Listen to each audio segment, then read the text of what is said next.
Assalamualaikum warahmatullahi wabarakatuh. Perkenalkan, nama saya Sulpiana, NIM F19054 dari kelas 5B Farmasi.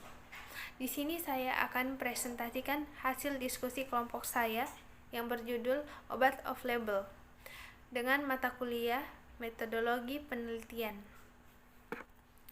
Definisi obat off-label.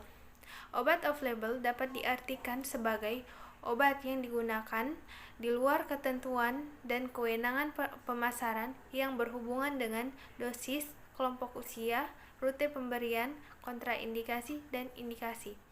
Penggunaan obat off-label pada anak terjadi karena data farmakokinetik, farmakodinamik, dan efek samping suatu obat tidak lengkap.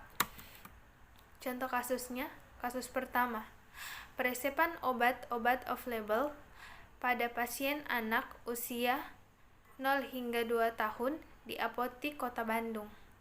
Kasus kedua, penggunaan obat off-label pada pasien anak di Rumah Sakit Umum Daerah Provinsi Nusa Tenggara Barat tahun 2017. Data pengamatan untuk kasus 1. Gambar 1, pola peresepan pada pasien usia 0 hingga 2 tahun. Untuk pasien 0 sampai 6 bulan 24,20%.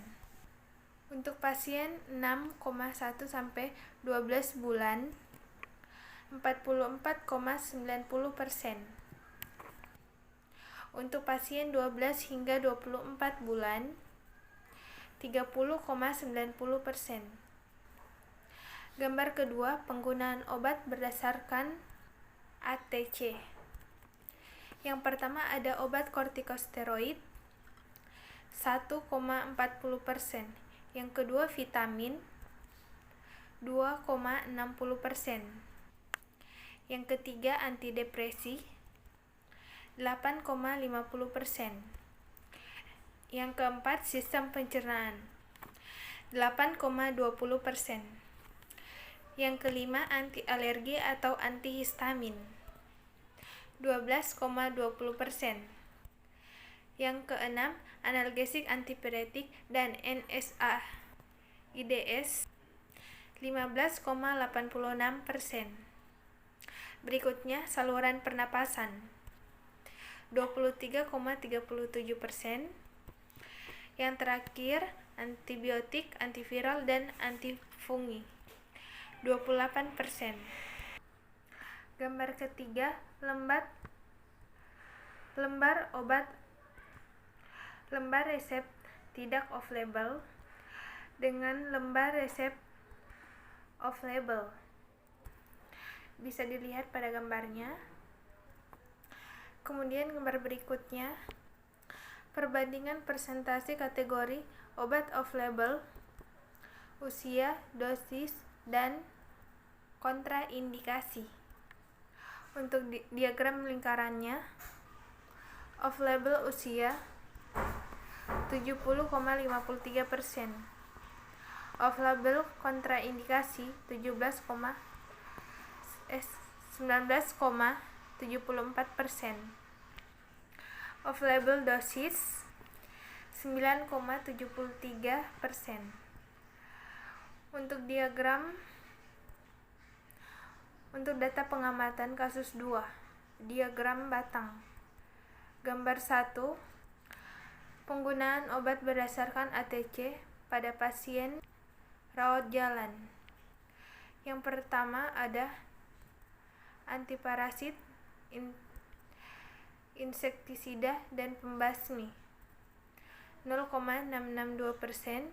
Yang kedua, sistem otot rangka 1,655%. Yang ketiga, sistemik hormonal 1,655%. Organ sensori 3,17%. Antineoplastik dan agen imunomodulasi 3,642%. Lain-lain 4,635%. Kemudian sistem respirasi 4,966%. Kemudian sistem kardiovaskular 7,947%. Kemudian darah dan organ pembentuk darah 12,251%. Kemudian metabolisme dan saluran cerna 17,880%.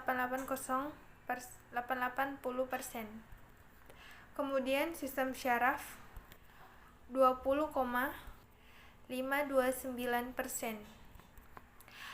Kemudian yang terakhir antiinfeksi dan penggunaan sistemik 21,854%.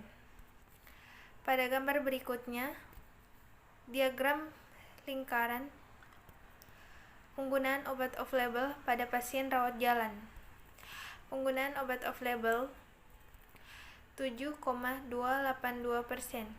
dan penggunaan obat bukan off-label 92,9%.